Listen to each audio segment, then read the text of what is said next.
What's up, guys? Welcome back to another video. It's your boy Adrian, and this is Always Talk Money. I like to talk money as it relates to everyday life. So if you're interested in that, just give this video a like and continue to watch, because today, as you can see from the title, I'm going to tell you how I'm going to prepare for this year's recession.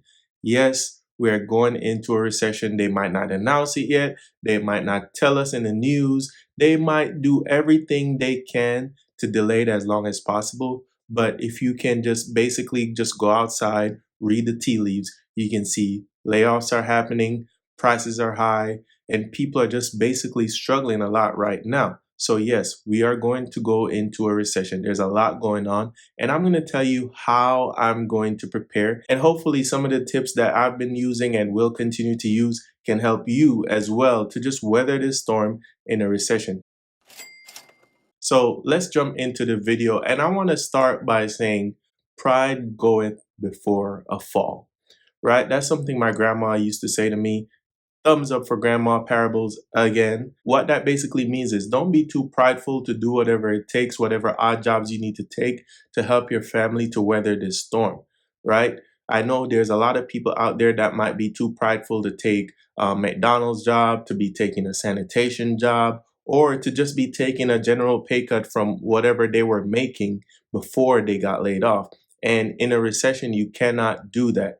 You have to do whatever job that you can get your hands on to just keep the train moving, because eventually we're going to go back to normal and everything's going to be good again. But while we are in this position, you have to be able to be flexible. Don't be too prideful, or else you will fall on your face. So that's why pride goeth before a fall. So that's the first tip I'm personally taking into myself. And I've always taken that tip. I've never been too ashamed to do good, honest work. And I think because of today's world, the social media world, jobs have to be glamorous. People want to show off what position they have. People want to make TikToks at work about how awesome it is to be a techie or whatever else type of job that has a lot of influence and a lot of social media clout, right? So you can't focus on that right now. You have to do the hard work and the graft. Do Uber, do DoorDash, do dog sitting, do dog walking, do a valet trash service if you have a truck. Go on a construction site, help them out. Do whatever it is that you have to do. So don't be too prideful to take whatever odd jobs and gigs that are hiring. If there's a place that you see that's hiring next to you, go in and fill out an application. If you're not earning any income, don't rely on credit cards, don't rely on loans, don't do any of that stuff, because that stuff is going to come back to bite you in the behind. So please be prudent, don't be too prideful, take odd jobs if you can. Another thing people don't do that I highly recommend is using a budget, using a day-to-day budget. Run your household like you would run a business. You have to use a zero-based budget. That's my recommendation. I've been using a budget for years, and it has helped me tremendously, because what a budget does, it allocates every single dollar that's coming in to do a specific job, even entertainment. So don't think because you have a budget, you have to give up all the things that you like to do entertainment-wise. Use a budget, especially in a recession. You need to know what is coming in and what is going out. One thing a budget will help you to do is to see all the things that you're paying for that you don't need to be paying for. We have all these subscriptions nowadays. We have Paramount Plus, Apple TV, Amazon Prime, Netflix, Hulu, Disney Plus. It just keeps going on and on and on and on, because everyone has a subscription service. But if you really think about it, in the cold light of day, how many subscriptions do you actually use on a monthly basis? So maybe you need to cut that out. Maybe you need to either use that gym membership or be real with yourself and say, you know what, I'm not going to the gym, so I will cut it out. And I'm a big proponent of the gym. So I would say keep that gym membership, but also keep going to the gym, right? But yes, a budget will help you to analyze those line items that are expenses that are coming out of your account that doesn't need to be coming out of your account. Another thing that you can realize when you do a budget is you can see those bills that might be a little bit overinflated, like your cable bill, your internet bill, your phone bill.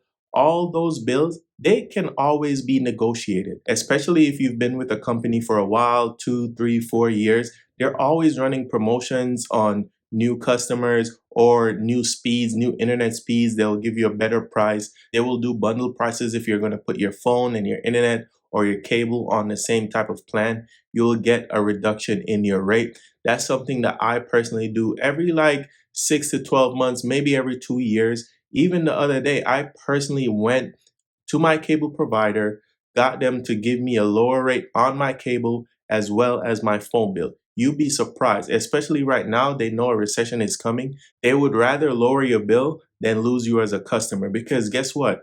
You're not the only one going through a recession. These cable companies, these big conglomerates, they're also going through a recession because they're seeing less foot traffic, less people signing up for their specials and their deals. That's why they're pushing it so hard, right? They want customers and they want to retain their customers. So when they see all these layoffs are happening, you know what they're saying to themselves?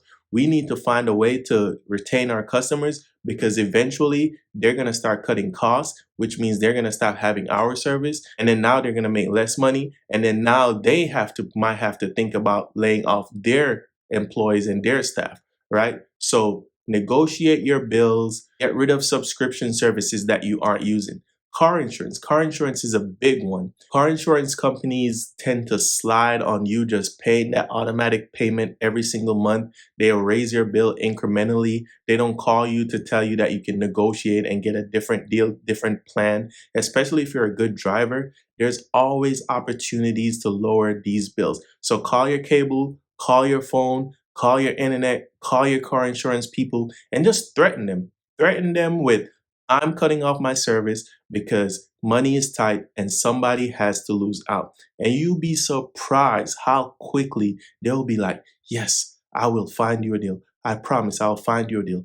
They will do it. So look into that. That's another tip that I can give to you that has worked for me tremendously. The fact that we're in a recession, I don't want you to stop living life. And so finding cheap or free entertainment is going to be paramount. And the good thing is we're almost wrapping up the winter. It is February, and in March and April, the weather is going to be a little bit nice. So those walks in the park, walk alongside the beach. If you live near a beach, I am jealous of you, but enjoy it, right? But yes, there are free and cheap type of entertainment that you have to do because life is already hard. And especially if you're getting laid off, especially if things are tight financially, you don't want to just be going work, home, work, home, work, home.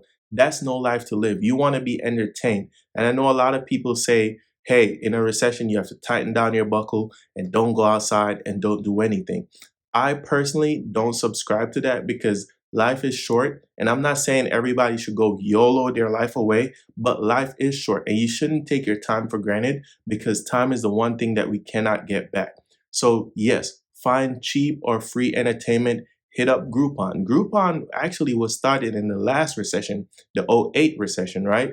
And so if you can go on Groupon, find little free massages, movies and popcorns, paint and sip. There are little things that, for 20 or 30 bucks, you and your date can find to do. Take the kids to the park once the weather starts getting better. If you have a bike, go on bike rides, go on car rides, go outside and walk around your neighborhood.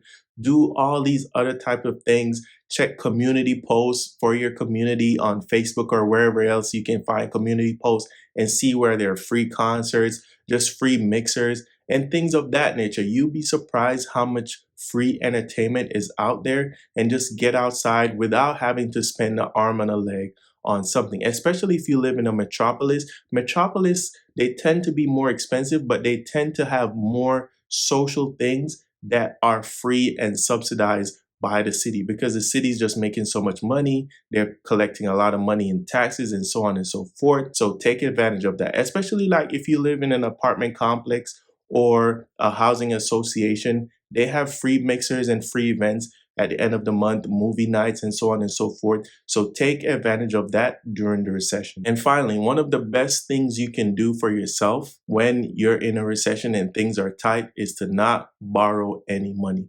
Don't run up your credit cards. Don't get any personal loans. Don't do any of that. I know I said that in the beginning of the video, but I have to reiterate it right here towards the end because trust me, that is a mistake that you do not want to make, right?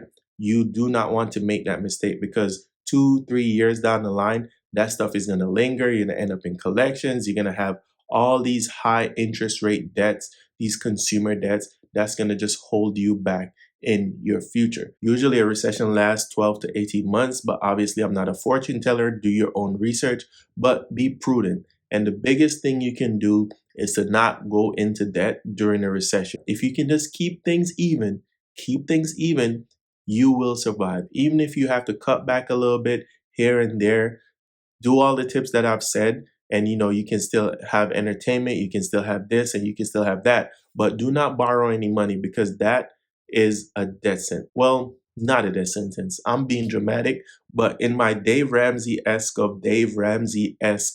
ideas, I do agree that getting into bad consumer debt is not the way to go. I'm not totally against debt, but bad consumer debt is definitely not the way to go. And I know things are tight, but you have to hang in there. Do not go into debt if you can help it. Pride goeth before a fall. I'd rather you do some job that you don't like versus just, put it on the credit card, because that's your pride talking. You're too prideful to not do that job, but not too prideful to use a credit card. So don't do that. But guys, appreciate y'all for watching. This is the end of today's video. Videos every Monday, every Thursday. I appreciate y'all. Be safe out there. Peace.